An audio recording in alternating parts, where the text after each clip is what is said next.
বিসমিল্লাহির রহমানির রহিম। প্রিয় বাংলাদেশ, প্রিয় এলাকাবাসী,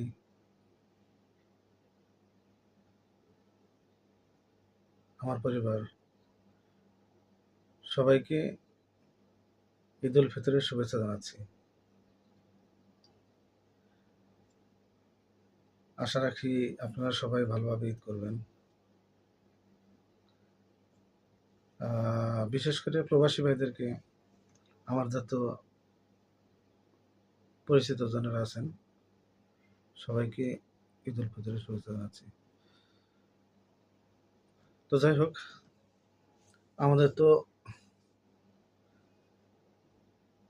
ঈদের নামাজ শেষ।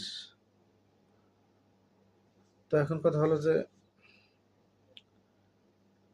আমি যেহেতু মিডল ইস্টের দেশ কুয়েতে আছি, তো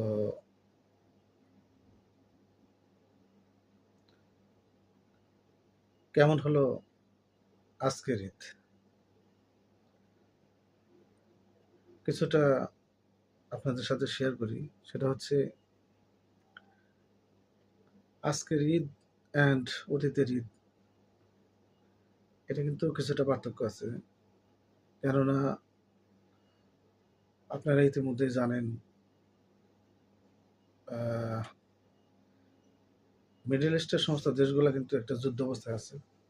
যেমন আমি যেহেতু মিডল ইস্টের দেশ কুয়েতে আছি, তো কুয়েতে যখন মাঝে মধ্যে ওই যুদ্ধের সাইলেন্ট বেজে ওঠে, তো তখন কিন্তু মানুষ একটু আতঙ্ক এবং ভয় ভীতি কাজ করে মানুষের মনে। আজই যেমন নামাজের সময় একটা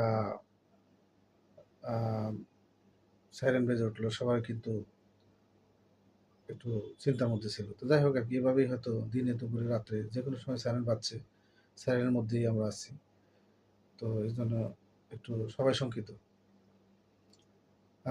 আরেকটা বিষয় হলো যে,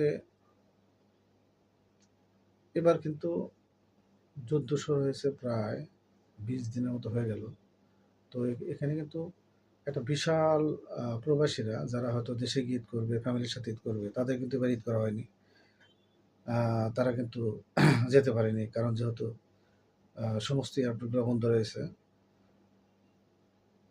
তো সেই হিসাবে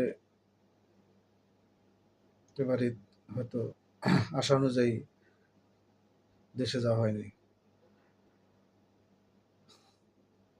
আরও কিছু, এখন কথা হলো যে কিছু কিছু বিষয় আপনাদের সাথে শেয়ার করি। সেটা হচ্ছে যে এই মিডল ইস্টের দেশগুলোতে